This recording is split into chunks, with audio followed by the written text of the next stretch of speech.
E hoje em dia, por decisão do próprio Supremo Tribunal, já não se admite mais no tribunal do júri, ela não pode mais nem ser arguída.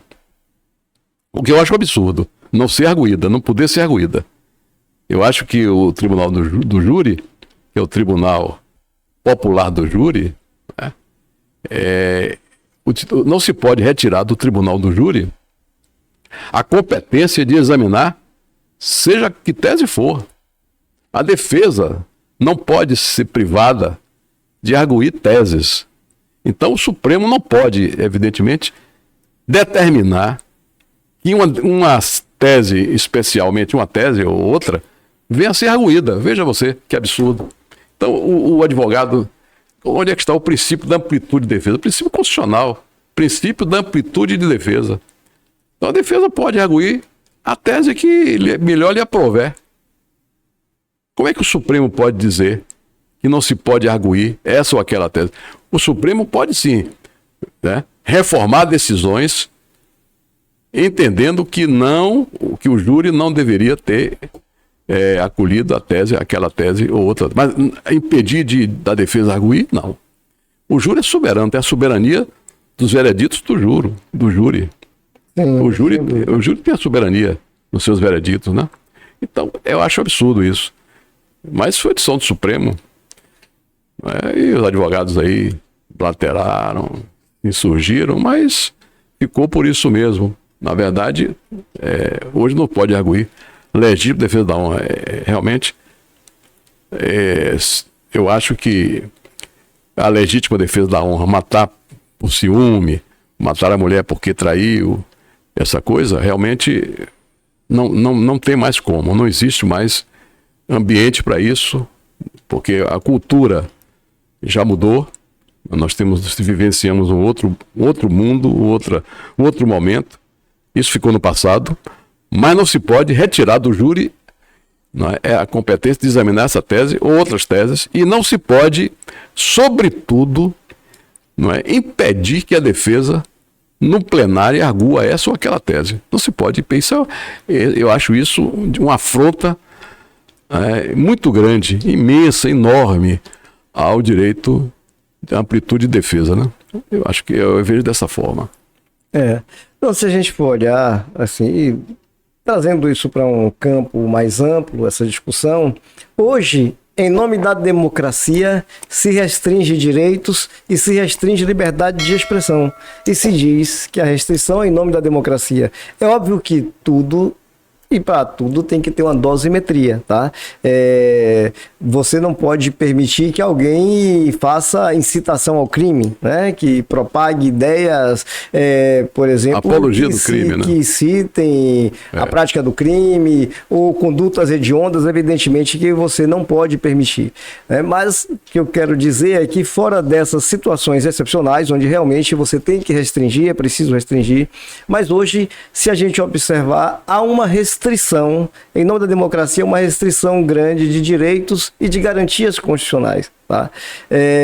Hoje tem certos assuntos que, mesmo que não se constitua em conduta criminosa, mas você não pode abordar, porque isso poderia ter uma interpretação ruim. Né? Isso poderia ter uma interpretação nefasta para quem fala. Então, as pessoas hoje se pautam muito e se podam muito e medem muito as palavras, porque exatamente tem medo de que digam algo, exponham uma ideia que é sua, mas que vá de encontro àquilo que é, naquele momento, aceitável publicamente. Né? Mas você tem que ter o direito de discordar, né? Mas hoje em dia... Você tem que ter o direito de manifestar a sua livre expressão de pensamento. Tá? Você tem o direito de manifestar o seu pensamento, desde que, volto a dizer, que não seja incitação à prática de crime, a condutas hediondas, que não haja um desrespeito aos direitos e garantias fundamentais do ser humano. Evidentemente, você tem que ter todo um critério, mas fora disso, você tem que ter o direito de dizer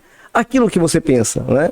Eu vi uma certa entrevista aí do Elon Musk, né? Elon Musk, né? O Elon Musk, ele diz exatamente isso, que o mundo está muito chato, porque descobriu-se aí essa linguagem woke. Não se pode, só pode falar o que é politicamente correto. Então, isso, de uma certa forma, as pessoas têm muita cautela no que vai dizer, no que vão dizer, né? As pessoas têm que, quando vão falar alguma coisa, tem que ter, porque as interpretações são múltiplas. Sim, sim. Então, e de uma certa forma, mas é preciso também, eu acho, Wadir, que como a sociedade, eu acho que melhorou em muitas coisas, sem dúvida, né? sem dúvida. A linguagem realmente não pode ser mais aquela linguagem do passado. Porque certas expressões que eram ditas no passado, que eram aceitas no passado, e não se via nisso, né, nenhuma forma, digamos, maledicente de se falar, é a expressão que era empregada no dia a dia.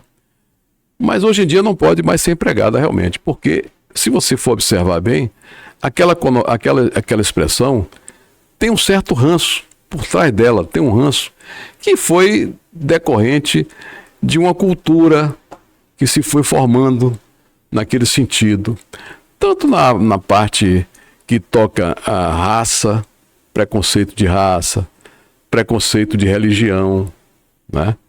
Preconceito de forma humana, alto, baixo, gordo, magro, preconceito de raça, preto, branco, amarelo, árabe, já é povo, judeu. Então, expressões que, de uma certa forma, manifestam essas formas de preconceito. Já existiam, nessas expressões, já estavam, né, íncitas essas formas de preconceito. Então, hoje em dia, houve uma poda nessas tais expressões. Eu acho que salutar. Não vamos também exagerar. Eu acho que também não se pode exagerar. Mas que nós não podemos deixar de admitir que houve uma melhora substancial no que se refere, pelo menos, aos cuidados que nós devemos ter quando usarmos a linguagem para nos referirmos a determinados assuntos. Mas o mundo ficou chato. O mundo ficou chato, realmente tem esse aspecto, mas ao mesmo tempo ficou mais polido.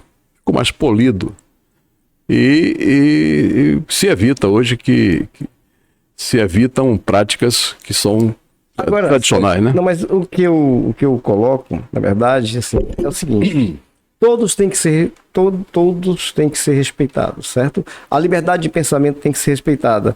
Eu não me lembro agora quem é o autor dessa frase, mas tem uma frase célebre e famosa que, se não me falha a memória, é mais ou menos assim: eu posso não concordar com o que você diz, mas dou a minha vida para que você tenha o direito de dizer, né?